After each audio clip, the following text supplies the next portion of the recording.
दोस्तों वीडियो में बात करेंगे रिलायंस के बारे में। यहाँ पे रिलायंस की एजीएम हो चुकी है और कुछ बड़े अपडेट्स निकल के आ रहे हैं। जियो को लेके काफ़ी बड़े अपडेट्स निकल के आ रहे हैं, तो एक एक करके हम डिस्कस करेंगे क्या आने वाले टाइम में हमको जियो में तेज़ी देखने को मिल सकती है। क्योंकि हमने देखा था कि 4 दिन लगातार लोअर सर्किट लगा था जियो में।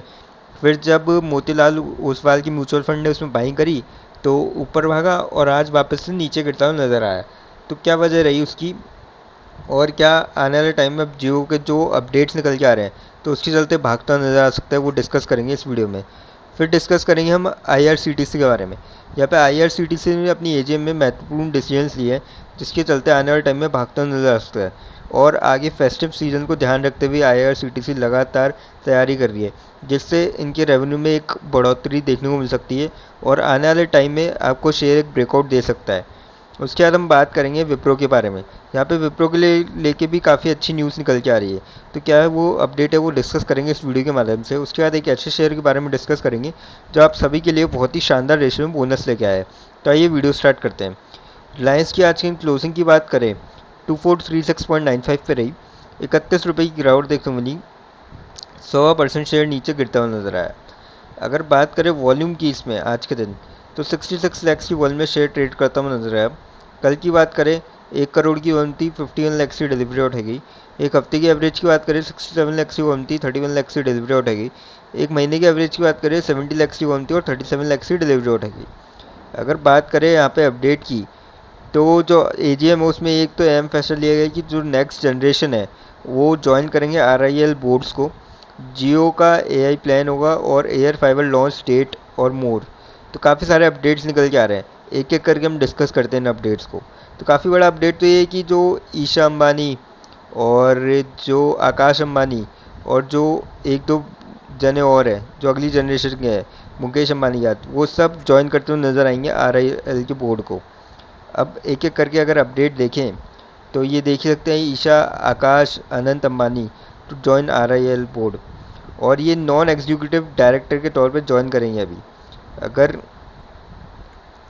और डिटेल्स अगर हम देखें, यहाँ पे काफ़ी सारी डिटेल्स है जिसको एक एक करके अभी डिस्कस करते हैं।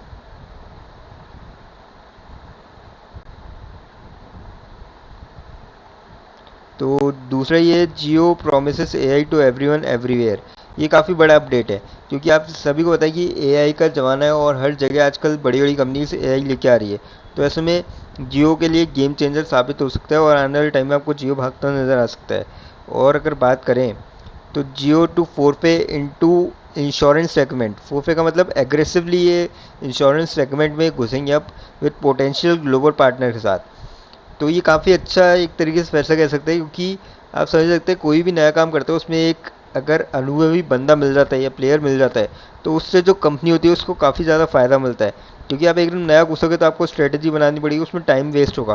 तो यहाँ पे अगर ग्लोबल पार्टनर के साथ पार्टनरशिप में घुस जाएंगे तो एक डेफिनेटली मार्केट में अच्छी पकड़ बना सकते हैं और फंडिंग भी ज़्यादा मिलेगी इनको इससे, क्योंकि बड़ी कंपनी ऑलरेडी एग्जिस्ट कर रही है दूसरे मार्केट में, तो इंडियन मार्केट में उतरेगी। तो काफ़ी बड़ा अपडेट है जिसके चलते हमको ये भी एक गेम चेंजर साबित हो सकता है।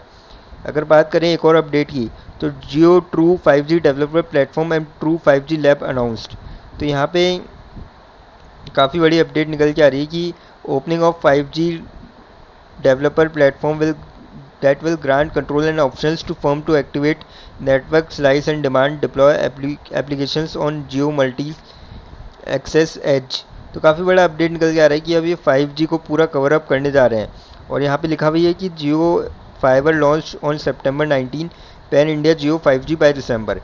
तो मतलब काफ़ी बड़ा अपडेट है और काफ़ी आगे की प्लानिंग है कि 4G तो चल ही रहा है, पूरे इंडिया को ये 5G से कवर करने की तैयारी कर रहे हैं जिससे कि इंटरनेट की काफ़ी अच्छी स्पीड मिल सके और जो काम है वो आसानी से हो सके, क्योंकि मैक्सिमम काम ऑनलाइन होते हैं और नेट की अच्छी खासी डिमांड रहती है। तो ऐसे में काफ़ी मजबूती से पकड़ कर रहे हैं कि टेलीकॉम सेक्टर में तो एक अपना दबदबा बना ही लिए, पर अब और एग्रेसिवली जा रहे हैं कि ये और ज़्यादा कस्टमर को गेन कर सके ताकि जो इनका कॉम्पिटिटर है एयरटेल उसको और ज़्यादा टक्कर दे सकें। और यहाँ पे लिखा ही है कि साफ साफ कि ये एक्सपेंड करेंगे broadband subscriber base in remote areas, यानी कि गाँव में भी जाके। Jio home smart home services to redefine our home. अब ये आप देख सकते हो कि सेटअप बॉक्स भी लेके आ रहे हैं अपना, जिससे कि TV channels, digital apps, streaming content और लार्ज स्क्रीन गेम्स। तो यहाँ पे काफ़ी सारे यहाँ पे एकदम एजीएम में खास जियो को रख के एकदम फोकस किया गया है कि जियो को किस तरीके से अब ग्रो किया जाए, क्योंकि इनको भी लगा था कि लॉन्च होने के बाद सब ने बोला कि ओवर वैल्यूड था जियो का प्राइस। तो वो जैसे ही लोअर सर्किट लगा तो इन्होंने भी अब वहाँ पे कदम उठाए हैं ठोस, कि ताकि शेयर की वैल्यू ज़्यादा न गिरे और मार्केट कैप कम ना हो। तो इसके चलते मेजरली एकदम जियो पे फोकस आप देख सकते हैं कि हर न्यूज़ लगभग जियो के बारे में है। तो काफ़ी अच्छी अब बात है ये। Only Indian retailer in global top 100। तो ये काफ़ी बड़ी यहाँ पे न्यूज़ निकल के आ रही है। और थोड़े टाइम पहले ही इन्होंने बताया था कि हम ग्लोबल टॉप 100 में आ चुके हैं। तो काफ़ी पॉइंट ऑफ व्यू से, मतलब दुनिया के पॉइंट ऑफ व्यू से काफ़ी अच्छी न्यूज़ है और रिलायंस के लिए तो काफ़ी महत्वपूर्ण हो ही जाती है। अब इन्होंने अपने जो अदर बिजनेस है उसकी तरफ भी थोड़ा ध्यान ध्यान दिया है, accelerating to achieve net carbon zero by 2035। तो यहाँ पे ऑयल टू केमिकल के बिजनेस में पीछे ना पिछड़ जाए बाकी कंपनीज से, तो इन्होंने इधर भी ध्यान दिया है कि ग्रीन बिजनेस और सस्टेनेबल बिजनेस के लिए ये अचीव करेंगे इस टारगेट को 2035 तक, renewables and bio energy sector के अंदर। तो काफ़ी बड़ा अपडेट निकल के आ रहा है और काफ़ी बड़ी इन्होंने घोषणा करी है यहाँ पे। तो यहाँ पे वर्किंग भी उस हिसाब से करेंगे आप। और pursue wind power target battery giga factory by 2026, यानी कि 2 सालों के अंदर अंदर, 2 से 3 सालों के अंदर अंदर ये कॉस्ट एफिशिएंट सॉल्यूशन लेके आएंगे, जिससे कि ये रिन्यूएबल पुश दे सके। और battery giga factory would be set up by Reliance in 2026। तो काफ़ी बड़ा अपडेट यहाँ पे निकल के आ रहा है कि ये जियो में तो मेजरली ने ध्यान दिया ही है, पर बाकी अदर सेक्टर्स में भी ये ध्यान दे रहे हैं, जिससे कि ये उस पर भी कब्जा कर सके। और एक आखिरी अपडेट और है, on track to build solar, wind, battery, hydrogen and bio energy platforms. तो अब ये जो पावर सेक्टर है उसकी तरफ भी ध्यान दे रहे हैं और टारगेट इन्होंने अटेन किया है कि ये 100 gigawatts of renewable energy generation by 2030 तक इन्होंने टारगेट लेके चल रहे हैं कि वहाँ तक अचीव कर लेंगे। तो काफ़ी बड़े यहाँ पे अपडेट्स निकल के आ रहे हैं, जिसका हमको शेयर में आने वाले टाइम में इफेक्ट देखने को मिलेगा। जियो का जो अपडेट है वो जियो के शेयर में हमको डेफिनेटली देखने को मिलेगा, पर बाकी जो अदर बिजनेस में इन्होंने जो डिसीजंस लिए हैं और जैसे जैसे वर्किंग होगी तो हमको रिलायंस के शेयर में भी एक तेज़ी का दौर देखने को मिल सकता है। अब बात करते हैं आईआरसीटीसी के बारे में। 676.8 पे शेयर ने क्लोजिंग दी, 18.55 रुपीज़ की तेज़ी देखने को मिली और 0.3% शेयर चढ़ता हुआ नजर आया। तो इसके पीछे की जो वजह है, पहले वॉल्यूम डिस्कस कर लेते हैं। 55 लाख की वॉल्यूम में आज के शेयर ट्रेड करता हुआ नजर आया। कल की बात करें 35 लाख की वॉल्यूम थी, 13 लाख की डिलीवरी उठेगी। एक हफ्ते की एवरेज की बात करें 19 लाख की वॉल्यूम थी, 8 लाख की डिलीवरी उठेगी।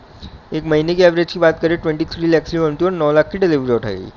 अब अगर अपडेट की बात करें यहाँ पे, तो कंपनी ने एक तो डिक्लेयर किया डिविडेंड और 3% के करीब इन्होंने ग्रो किया है। और जो डिविडेंड डिक्लेयर किया है वो ₹2 का यहाँ पे डिविडेंड डिक्लेयर किया है।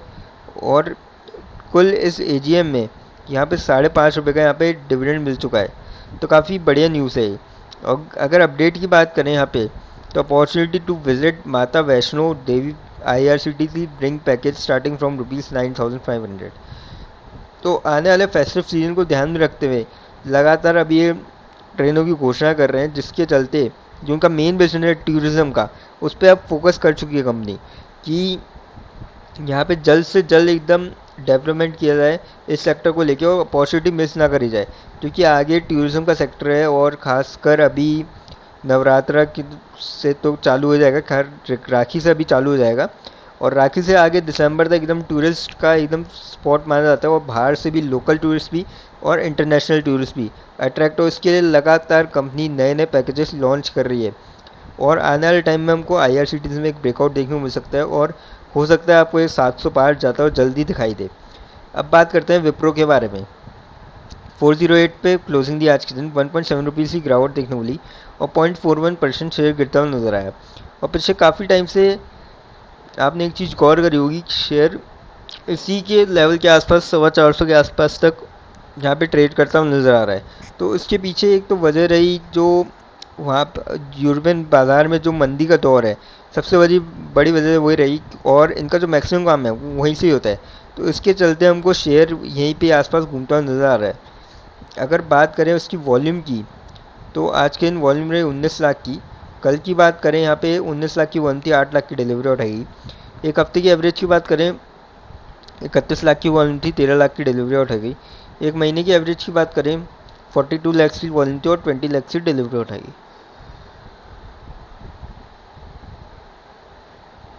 तो काफ़ी ठीक ठाक वॉल्यूम में शेयर ट्रेड करता हुआ नजर आया। अगर बात करें अपडेट की, जिसके चलते मुझे लगता है कि यहाँ पे ब्रेकआउट दे सकता है शेयर, तो वो अपडेट ये है कि Wipro bets on Capco cloud and artificial intelligence to power BFSI revenue. BFSI का फुल फॉर्म है बैंकिंग फाइनेंशियल सर्विस इंश्योरेंस। तो ये जो सिर्फ एक ही रेवेन्यू पर डिपेंडेंट रहते थे, अब ये चाह रहे हैं कि दूसरे सोर्स ऑफ इनकम भी इनको जनरेट हो। तो ऐसे में काफ़ी बड़ा ये फैसला कह सकते हैं हम, गेम चेंजिंग कह सकते हैं एक तरीके से। अगर इसको डिटेल में देखिए, the 450 its BFSI vertical, Wipro is investing in technologies like cloud and AI. Dan mentioned that Wipro's recent $1 billion investment in AI is aligned with this vision.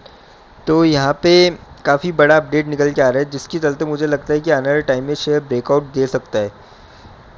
तो ऐसे में आपको वेट करना चाहिए थोड़ा सा ब्रेकआउट है, क्योंकि लगातार हमने देखा पिछले कुछ टाइम से अच्छे खासे रिटर्न नहीं मिले हैं विप्रो में, और नीचे की तरफ गया है, ऊपर के लेवल से ऊपर 700 के लेवल पे गया था, तो उससे अभी तक रिकवर नहीं कर पाया है। पर इस न्यूज़ के चलते यहाँ पे एक तेज़ी का दौर हमको देखने को मिल सकता है आने वाले टाइम में। अब बात करते हैं उस शेयर के बारे में जो आप सभी के लिए बोनस लेके आया है। सिल्चर टेक्नोलॉजीज लिमिटेड कंपनी का नाम है। 3186.85 पे शेयर ने क्लोजिंग दी। 281 रुपीज़ की तेज़ी देखने को मिली और करीब 9.5% शेयर चढ़ता हुआ नजर आया आज के दिन।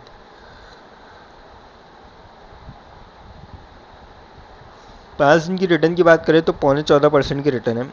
एक महीने की रिटर्न की बात करें तो 14.5% की रिटर्न है।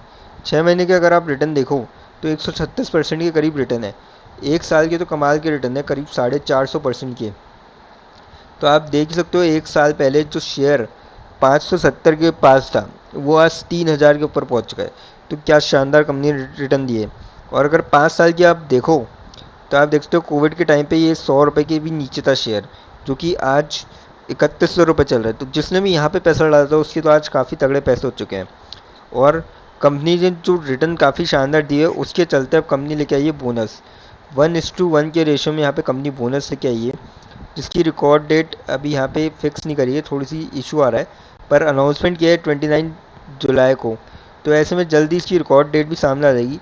लेकिन फ्रेंड्स, कोई भी इन्वेस्टमेंट करने से पहले अपने फाइनेंशियल एडवाइजर से ज़रूर कंसल्ट करें, या फिर खुद की रिसर्च ज़रूर करें, क्योंकि ये वीडियो मैंने आपके नॉलेज के पर्पज़ के लिए लाया है, इन्वेस्टमेंट पर्पज़ के लिए नहीं है। अगर आपको हमारी वीडियो अच्छी लगी हो तो हमारे चैनल को लाइक और सब्सक्राइब जरूर करें, ताकि आने वाले टाइम में आपको और भी ऐसे अपडेट्स मिलते रहे। थैंक यू दोस्तों।